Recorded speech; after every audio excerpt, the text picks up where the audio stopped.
Okay, 1933, key year in our story of Hitler and the Nazi Party. By 1932, the Nazi Party had become the biggest party in the German parliament, the Reichstag.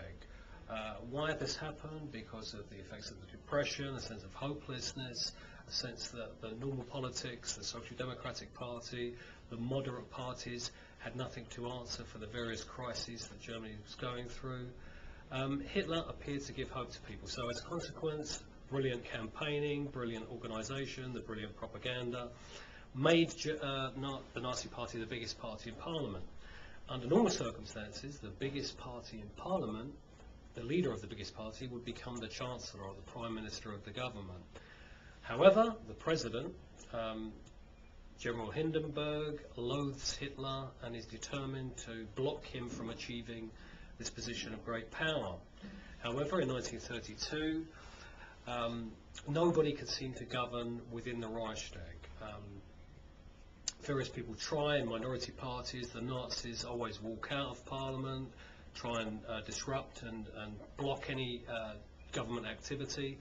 So finally, one ambitious politician, von Papen, who had been Chancellor briefly for a short period of time, convinces the President that if he allows Hitler to be Chancellor, with von Papen as his deputy or Vice-Chancellor, he can control Hitler, famously use him as a puppet, pull his strings if you like. Incredible mistake on his behalf, underestimates Hitler, underestimates the power of Hitler's cunning, but he believes that he can outnumber the Nazi Party in cabinet, control him, and tame Hitler in a way. So he persuades Hindenburg to let Hitler become Chancellor.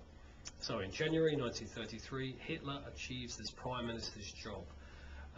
At this point in time, although he's in a powerful position, he does not have total power in Germany. He's outnumbered in the cabinet, and he can't dictate laws yet. He has to go through the Reichstag to make laws. Then he has an incredible stroke of luck. Or does he? The Reichstag fire breaks out 1 month into his term of office. We know a Dutch communist, Van der Lubbe, is found in the Reichstag with firelighters in his pocket, communist leaflets in his pockets, confesses that he set the building on fire, but for Hitler this is the perfect opportunity to blame the Communist Party for a terrorist attack on the country. Goes back to Hindenburg, persuades the 85-year-old president that the country is under attack. You must do something about it, President. And he persuades Hindenburg to pass an emergency decree to ban and hinder the Communist Party. Why is Hitler keen to do this? Because as soon as he'd become Chancellor, he had called another election. Why? Because he wanted to generate more votes for his party. He needs a 2/3 majority, 66% of the Reichstag, to vote for an enabling act, which will give him power to pass laws without going to Parliament. So the fire is perfect for Hitler. The fire allows Hitler to persuade the president that the country is under attack, which he succeeds in doing. So under the emergency decree, the Communist Party are hindered and persecuted, not allowed to campaign. As a consequence, their vote goes down. However, in the March election, the Nazis still don't get enough votes for their 2/3 majority. However, when all the members of Parliament meet for the first time, not in the Reichstag, that's a burnt-out shell, they meet in the Kroll Opera House through a policy of intimidation and persuasion, threats. He has SA men lining the aisles of the Opera House, threatens the lives of several MPs there who dare to vote against this enabling act that Hitler is preparing. He manages to get the act passed. Some people still vote against Hitler, but he gets his 2/3 majority. This effectively kills the Weimar Republic.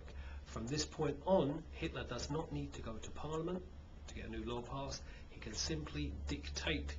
At this point, he achieves the power that he's been after for a very, very long time.